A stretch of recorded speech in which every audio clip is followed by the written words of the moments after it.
بسم الله الرحمن الرحيم.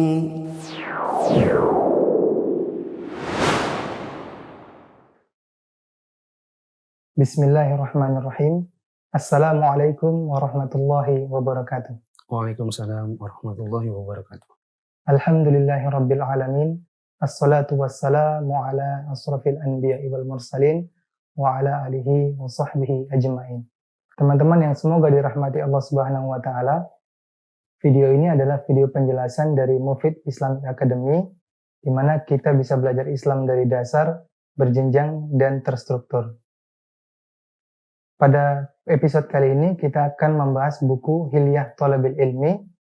Semoga Allah Subhanahu wa taala memberikan taufik dan hidayahnya kepada kita.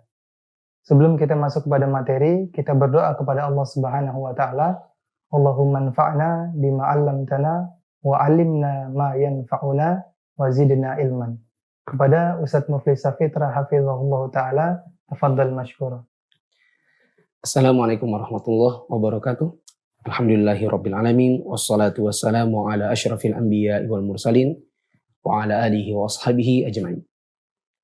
Teman-teman yang dirahmati Allah, para pemirsa Mufid TV Official, terkhusus para peserta atau mahasantri di Mufid Islamic Academy. Pada hari ini kita akan mulai membahas buku yang berjudul Hilyah Thalabil Ilmi karya Syekh Bakar bin Abi Zaid. Dan sebenarnya buku ini pernah kami bahas di salah satu kajian kami di Kota Balikpapan beberapa tahun yang lalu dan sudah tamat. Kalau teman-teman ingin melihat kajian ini lebih lengkap tanpa ikhtisar, silakan melihat rekamannya di Facebook Mufid.com. Adapun pada video yang kita buat untuk Mufid Islamic Academy di level pertama ini akan kami buat secara ikhtisar dan insya Allah akan kita buatkan dalam bentuk buku modul yang Hilyah Thalabil Ilmi ini akan terbit dalam bentuk mukhtasarnya atau ringkasannya. Nah, teman-teman yang dirahmati Allah, mari kita masuk ke dalam pembahasan yang pertama disebutkan oleh Syekh Bakar bin Abi Zaid, Al-Faslul Awwal, Adabut Talibi fi Nafsih. Bab pertama, adab-adab penuntut ilmu terhadap diri sendiri. 1. Ilmu adalah ibadah. Prinsip yang paling mendasar dalam riasan seorang penuntut ilmu, bahkan seluruh perkara yang dituntut bagi seorang penuntut ilmu adalah mengetahui bahwa ilmu adalah ibadah. Di antara para ulama, ada yang mengatakan ilmu ibarat sholat rahasia dan ibadah hati. Karena itu, syarat sebuah ibadah adalah 1. Ikhlaskan niat untuk Allah Subhanahu wa taala semata. Syarat ini berdasarkan firman-Nya, padahal mereka tidak diperintahkan kecuali untuk beribadah kepada Allah dengan memurnikan ketaatan kepadanya dalam menjalankan agama yang lurus. Al-Quran, Surah Al-Bayyinah ayat 5. Disebutkan di dalam hadis ahad yang masyhur dari Amirul Mukminin Umar bin Khattab radhiyallahu anhu bahwa Nabi Shallallahu alaihi wasallam bersabda, sesungguhnya amalan itu diganjar sesuai dengan niat yang melandasinya. Jika tidak dilandasi niat yang ikhlas, maka ilmu yang sejatinya merupakan salah satu amalan yang paling utama akan berubah menjadi salah satu kemaksiatan yang paling buruk. Dengan tidak ada yang dapat meruntuhkan ilmu sedahsyat riya dan sum'ah, misalnya seseorang mengatakan dengan maksud sum'ah, aku sudah tahu dan sudah hafal. Dengan demikian, berusahalah untuk senantiasa membersihkan diri dari segala yang bisa menodai niat dan keikhlasanmu dalam menuntut ilmu. Seperti senang menonjolkan diri dan mengungguli teman-teman, menjadikan ilmu sebagai batu loncatan untuk menggapai ambisi dan keyakinan dunia seperti jabatan, harta, penghormatan, ketenaran, ingin pujian, dan menarik perhatian manusia kepadamu. Jika hal-hal tersebut dan yang semisalnya mencampuri niatmu, niscaya akan merusak keikhlasan dalam menuntut ilmu dan menghilangkan keberkahannya. Karena engkau wajib menjaga niat dari segala kotoran berupa ambisi untuk menggapai sesuatu selain keridhaan Allah. Sebagian ulama ada yang membuat istilah tubuliyat, artinya hal yang bertujuan untuk menggapai popularitas. Ada pepatah yang mengatakan, karena ketergelinciran niat seseorang yang berilmu, genderang ditabuh. Sufyan Ats-Tsauri rahimahullah pernah mengatakan, dahulu aku dikaruniai Allah pengetahuan tentang Al-Quran. Tatkala aku mulai menerima pemberian dan hadiah dari penguasa, pengetahuan itu pun dicabut dariku. Nah, menuntut ilmu itu adalah merupakan ibadah. Dan sebagaimana ibadah-ibadah yang lain seperti sholat, puasa, mengerjakan manasik, dan lain-lain, maka menuntut ilmu juga memiliki syarat sebagaimana ibadah-ibadah tadi. Kita sama-sama tahu bahwa ibadah itu memiliki dua syarat untuk bisa diterima. Syarat yang pertama adalah keikhlasan kepada Allah Ta'ala. Nanti insya Allah untuk syarat yang kedua akan kita sebutkan di sesi yang berikutnya. Kenapa kita harus mengikhlaskan niat kepada Allah Ta'ala? Jawabannya, karena Allah Subhanahu wa Ta'ala yang berfirman, "Wa ma umiru illa liya'budullaha mukhlishina lahuddina hunafa." Padahal mereka tidak diperintahkan kecuali untuk beribadah kepada Allah Ta'ala dengan memurnikan ketaatan kepadanya dalam menjalankan agama yang lurus. Ini menunjukkan kepada kita bahwa proses ibadah dengan menuntut ilmu baru akan diterima oleh Allah dan digajar dengan pahala jika kita menjalankannya betul-betul untuk Allah Ta'ala semata. Tadi juga disebutkan dalam hadis yang diriwayatkan dari Umar bin Khattab bahwa Nabi SAW bersabda, "Innamal a'malu binniyat." Hadis riwayat Bukhari dan Muslim. Sesungguhnya amalan itu akan diganjar sesuai dengan yang diniatkan oleh pelakunya. Artinya kalau amalan itu tidak dengan ikhlas karena Allah Ta'ala, maka selain tidak mendapatkan ganjaran, malah dia akan berubah dari salah satu amalan yang baik, berubah menjadi amalan yang buruk. Dan tidak ada yang bisa menghilangkan keikhlasan lebih dahsyat daripada riya dan sum'ah. Tadi disebutkan, tidak ada yang dapat meruntuhkan ilmu sedahsyat riya dan sum'ah. Riya itu adalah seseorang sengaja memperlihatkan kepada orang lain bahwa dirinya berilmu. Adapun sum'ah sengaja memperdengarkan, menyampaikan sesuatu supaya orang lain menilai dirinya berilmu. Misalnya dia mengatakan, "Oh, itu kok sudah tahu.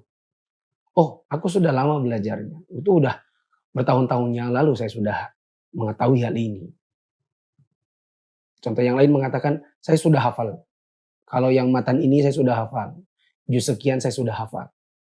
Dalam rangka untuk memperlihatkan atau memperdengarkan kepada orang lain bahwa dirinya berilmu. Untuk hal-hal yang bisa menghilangkan keberkahan ilmu dan mengurangi keikhlasannya akan kita sebutkan setelah jeda. Demikian tadi materi kita di sesi pertama. Kita kembali lagi setelah yang satu ini.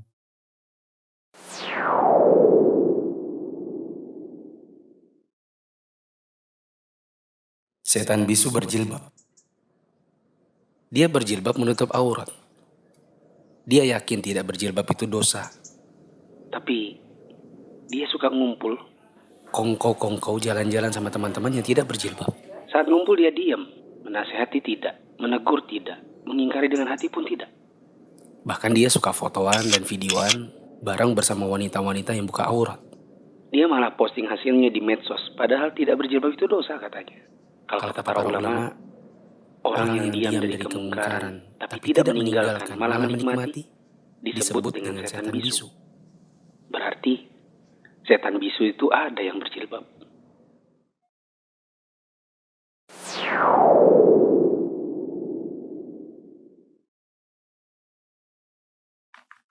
Kita kembali lagi di Mufid Islamic Academy.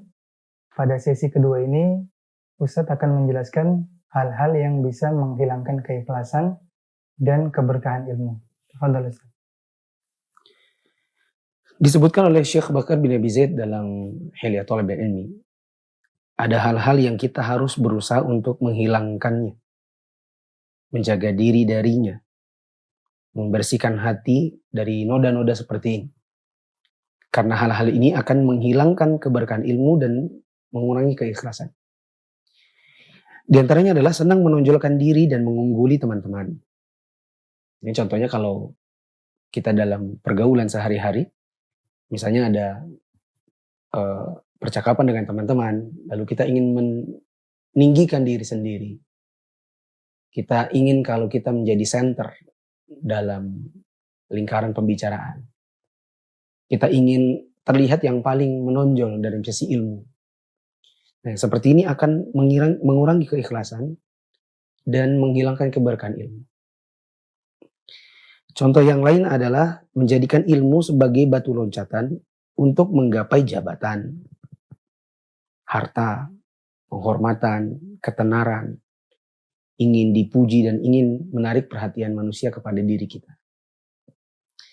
Misalnya seseorang belajar agama, karena dia pikir, oh kalau jadi ustadz misalnya nanti akan kaya raya. Misalnya ngelihat, oh ustadz enak ya di rumah aja, punya rumah, punya kendaraan. Kemudian kalau pulang ngisi kajian, pulang Jumatan, amplop, ngelihat semua ustadz-ustadz zaman sekarang, mukafaanya sekali ngomong 1 jam 2 jam dapat 500.000, 800.000, apalagi kalau di ibu kota. Berpikir seperti ini lalu menuntut ilmu untuk mengejar kekayaan duniawi seperti ini, maka akan menghilangkan keikhlasan dalam menuntut ilmu.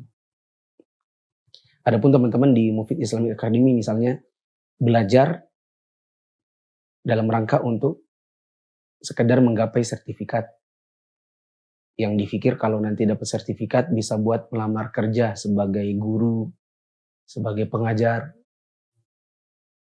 atau menjadi orang-orang yang dipandang oleh manusia, dianggap berilmu dan lain-lain, maka ini adalah sesuatu yang salah dalam menuntut ilmu.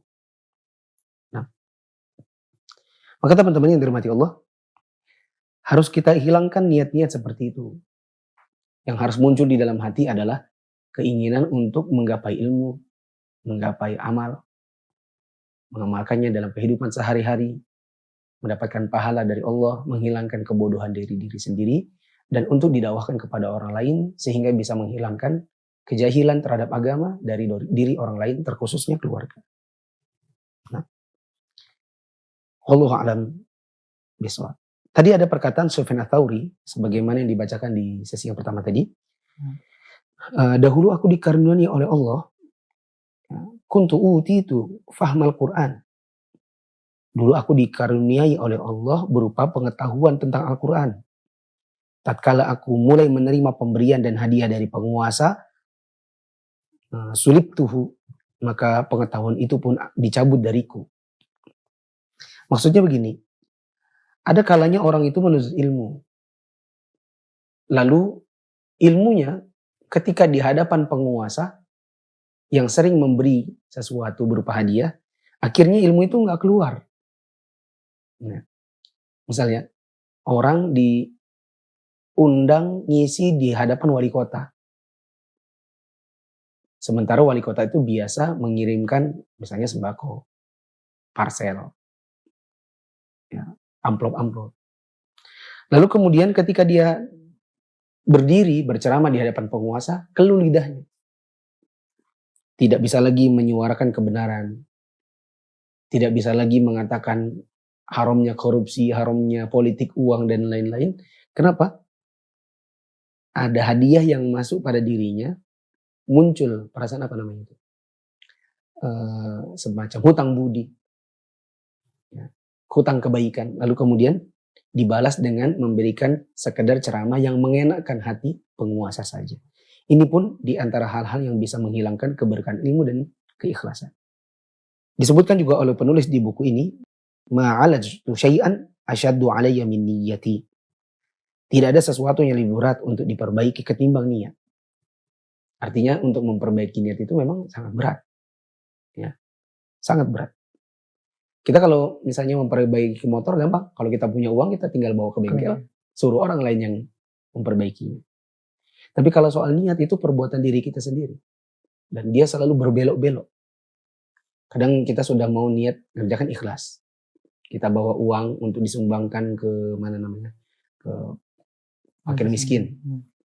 Tiba-tiba ada kamera, ada orang jepret. Nah, terus muncul di media sosial kalau di zaman sekarang. Apa yang terjadi? Niat bergeser. Ya. Terus apalagi kalau sudah masuk di media sosial, like-nya banyak. Wah, 10.000 like. Kapan-kapan nih? Besok-besok mengerjakan ibadah yang semacam itu sudah bergeser lagi niatnya. Sudah tidak lagi untuk Allah, melainkan demi mendapatkan yang lebih dari 10.000 yang kemarin. Gitu. Yang kedua sekarang, untuk syarat diterimanya ibadah. Silakan. Yang kedua, berupaya mengikuti ajaran Rasulullah SAW. Allah Ta'ala berfirman, katakanlah, jika kalian benar-benar mencintai Allah, maka ikutilah aku, niscaya Allah akan mencintai kalian dan mengampuni dosa-dosa kalian. Nah, disebutkan di sesi yang pertama, bahwa menuntut ilmu termasuk ibadah, dan ibadah itu punya 2 syarat, agar bisa diterima dan diberikan pahala oleh Allah. Yang pertama ada keikhlasan, dan sekarang yang kedua adalah mengikuti ajaran Rasulullah SAW. Tapi dalam rangka untuk membatasi pembicaraan agar tidak terlalu kemana-mana, maka untuk syarat yang kedua ini, insya Allah akan kita bahas bila datang waktu dan kesempatan yang sesuai nanti. Wallahu a'lam bishawab. Mungkin Mas Azmi ada pertanyaan. Nah, Ustaz. Yang pertama mau tanyakan, Ustaz. Terkadang kita berusaha ikhlas gitu, misalnya puasa Senin Kamis. Kita sudah ikhlas, kemudian tiba-tiba di hari Jumat kita bertemu teman, kemarin kamu puasa Kamis gitu. Nah, terus kita jawab iya, dan di hati kita itu ada rasa, aku puasa Kamis nih. Itu kira-kira amal kita yang kemarin tuh terhapus atau enggak, Ustaz? Kalau mengerjakan puasa itu sebenarnya sudah dengan niat ikhlas. Maka pujian yang datang setelahnya itu sebenarnya bukanlah peruntuk keikhlasan. Akan tetapi kata Nabi SAW itu merupakan tilka ajilul busyra lil mu'min fid dunya. Itu adalah kabar gembira yang Allah sediakan, yang Allah segerakan untuk seorang hamba di dunia. Jadi kalau ada orang bertanya kepada kita, kamu kemarin puasa Kamis ya? Terus kita jawab, iya. Naam. Tapi sekedar hanya untuk menjawab pertanyaannya, itu lalu kemudian memuji. Masya Allah misalnya. Maka ini adalah kabar gembira yang Allah sediakan, Allah segerakan di bumi, di dunia, untuk si hambanya. Tapi kalau niatnya mengatakan iya dalam rangka pamer, maka ini bisa menghilangkan pahalanya. Yang puasa Kamis kemarin. Iya. Kalau dalam rangka pamer. Ya. Atau paling tidak menimbulkan kesombongan setelahnya. Ya. Maka nanti akan ada beda kalau kita ditanya, antum kemarin puasa Senin Kamis ya? Terus kita mengatakan iya dengan ekspresi iya, maksudnya sekedar untuk menjawab pertanyaan, itu akan beda nanti dengan iya. Ya, dengan niat untuk menyombongkan diri. Ya. Aku dengar katanya kamu kemarin yang nyumbang 50 juta untuk masjid. Kan kemarin tuh yang paling tinggi di atas kan muncul tuh namanya. Itu Azmi kamu ya? Antara iya dengan iya. Ya, dengan iyalah. Itu kan sesuatu yang beda. Ya. Dan ekspresi seseorang itu bisa mencerminkan hati. Ya. Antara orang yang memang betul-betul senang untuk dipuji dengan orang yang sekedar menjawab pertanyaan. Baik teman-teman, kita akan tambahkan pertanyaan tapi setelah yang satu ini.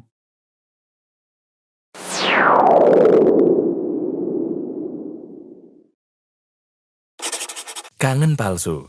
Coba inget nggak? Banyak yang bilang, wah kangen kajian, kangen masjid, kangen menuntut ilmu. Tapi nyatanya, setiap hari yang ditonton YouTuber makan alias mukbang gitu kan. Pamer rumah, bongkar masalah dalam rumah, konten prank alias ngerjain orang. Nggak jelas, nggak penting gitu kan. Malahan jadi host watch party. Sementara kajian ustadz-ustadz didengar sambil lalu, ditinggal makan, ditinggal minum, ditinggal nongkrong, bahkan ditinggal tidur. Coba, kebayang nggak tuh? Tapi giliran update status bilangnya, kangen, rindu. Kenyataannya kangen kita palsu.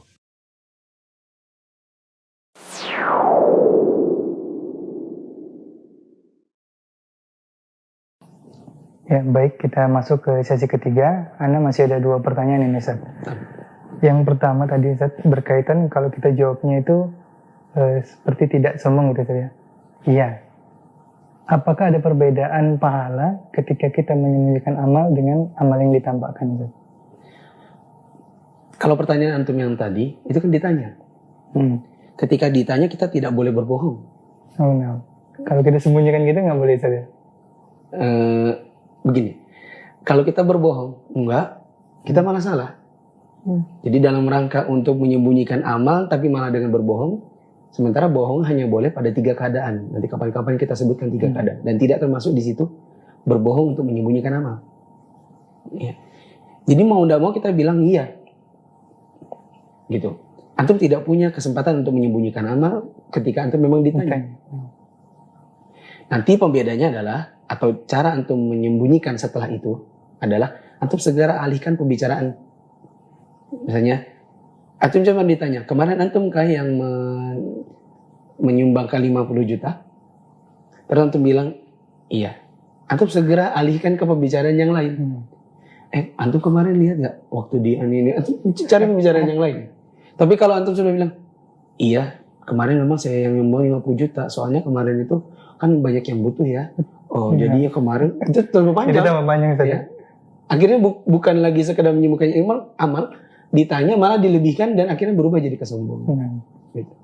Dan ini akan ada banyak sekali momen di mana kita akan mendapati, mungkin dengan kasus-kasus yang berbeda, tapi intinya sama. Ada amalan tentang yang kita kerjakan, dikonfirmasi orang, lalu kita harus menjawab karena kita ditanya. Nah, pada saat itu setelah menjawab iya, langsung alihkan ke tempat yang lain. Nah, pertanyaan terakhir, Ustaz. Tadi ada pepatah yang mengatakan karena ketergelinciran niat seseorang yang berilmu genderang ditabuh. Itu maksudnya seperti apa? Ya, di sini ada perkataan Syekh Bakar bin Abi Zaid tadi, zallatul alimi madrubun lahat qablu. Karena ketergelinciran niat seseorang yang berilmu genderang ditabuh. Maksudnya itu begini. Di antara niat-niat yang tergelincir dari seseorang manakala dia menuntut ilmu adalah niat untuk jadi populer dan selalu memunculkan sesuatu berawal dari dirinya.